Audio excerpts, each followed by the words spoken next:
दोस्तों नमस्कार, प्रणाम। सभी को राम राम, जय माता दी।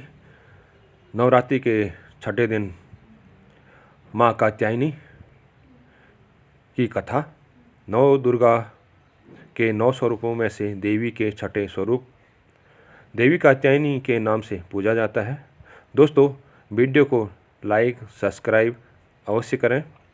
मैं हूँ राजेंद्र सिंह सुयाल, आपको कथा माता की कात्यायनी की सुना रहा हूँ और कथा को गौर से सुने। माँ कात्यायनी की कथा। 9 दुर्गा के 9 स्वरूपों में से देवी के छठे स्वरूप को देवी कात्यायनी के नाम से पूजा जाता है। माता कात्यायनी की पूजा नवरात्रि के छठे दिन यानी षष्ठी को बड़े धूमधाम से की जाती है। देवी की महिमा को लेकर 2 कथाएं हिंदू धर्म में अत्यंत प्रचलित है। देवी के इस स्वरूप की महात्म्य तथा ऋषि कात्यायन से जुड़ी होने के कारण उनका नाम कात्यायनी पड़ा। वहीं देवी कात्यायनी की महिमा कथा दुराचारी महिषासुर के वध से भी जुड़ी है।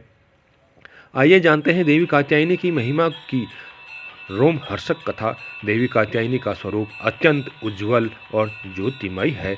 इस स्वरूप में देवी की 4 भुजाएं हैं। इनमें से दाएं तरफ की ऊपर वाली भुजा अभय मुद्रा में है और नीचे वाली भुजा वर मुद्रा में है। वहीं बाएं तरफ की नीचे वाली भुजा में तलवार और ऊपर वाली भुजा में कमल का पुष्प सुसज्जित है। देवी कात्यायनी का वाहन सिंह है। देवी कात्यायनी की कथा का उल्लेख देवी भागवत महात्म्य में और मार्कंडेय पुराण में मिलता है। पुराणों में निहित कथाओं के अनुसार कत नाम के एक प्रसिद्ध महर्षि हुआ करते थे। उनके पुत्र का नाम ऋषि कात्य था। आगे जाकर ऋषि कात्य के गोत्र में महर्षि कात्यायन का जन्म हुआ और ऋषि अपने तप के कारण विश्व प्रसिद्ध हुए। ऋषि कात्यायन की इच्छा थी कि देवी भगवती उनके घर पुत्री रूप में जन्म ले, इसलिए उन्होंने कई वर्षों तक देवी भगवती की कठोर तपस्या भी की। मान्यता है कि ऋषि कात्यायन की ऐसी एक निष्ठ तपस्या से प्रसन्न होकर देवी भगवती ने तब उनकी इच्छा का मान रखते हुए उनके घर पर जन्म लिया।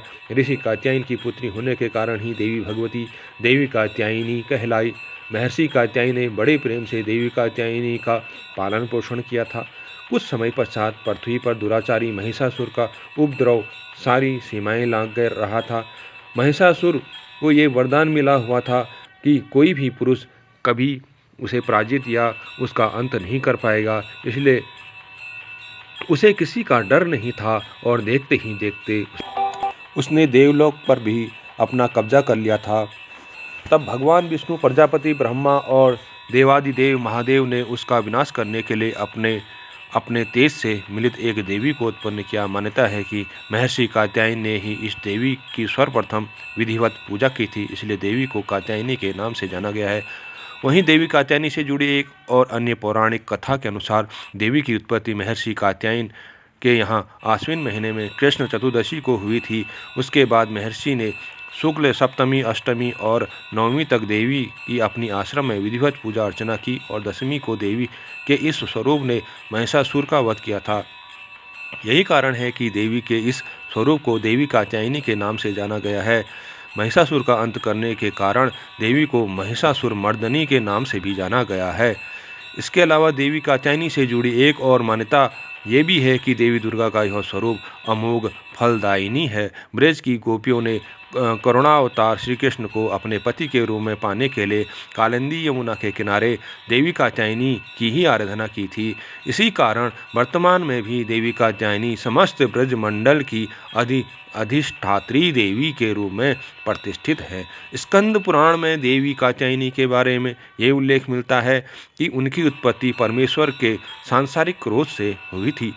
नवरात्रि के छठे दिन देवी दुर्गा के इस स्वरूप की पूजा का काफ़ी महत्व है। ऐसी मान्यता है कि देवी कात्यायनी की पूजा में लाल और सफ़ेद रंग के कपड़े पहनना बहुत शुभ होता है। मान्यता तो ये भी है कि माँ कात्यायनी के चरणों में अपना सब कुछ समर्पित करते हुए उनकी आराधना करने वाले भक्तों को उनके दर्शन प्राप्त हो जाते हैं। देवी के इस स्वरूप के पूजन से भक्तों में एक अद्भुत शक्ति का संचार होता है। देवी कात्यायनी का ध्यान गोधूली बेला में किया जाना चाहिए। कात्यायनी देवी का महामंत्र है ओम देवी कात्यायन्यै नमः, अर्थात ओमकार के जैसे निर्विकार स्वरूप वाली देवी कात्यायनी की कृपा व शुभ दृष्टि हम पर बनी रहे। हम उन्हें बारंबार नमस्कार करते रहें। ऐसी मान्यता है कि देवी कात्यायनी को शहद अत्यंत प्रिय है, इसलिए नवरात्रि के छठे दिन देवी कात्यायनी की पूजा में शहद या शहद से बनी चीज़ों का भोग लगाना चाहिए। देवी कात्यायनी के विधिवत पूजन से पश्चात महादेव को भी पूजा करने की मान्यता है।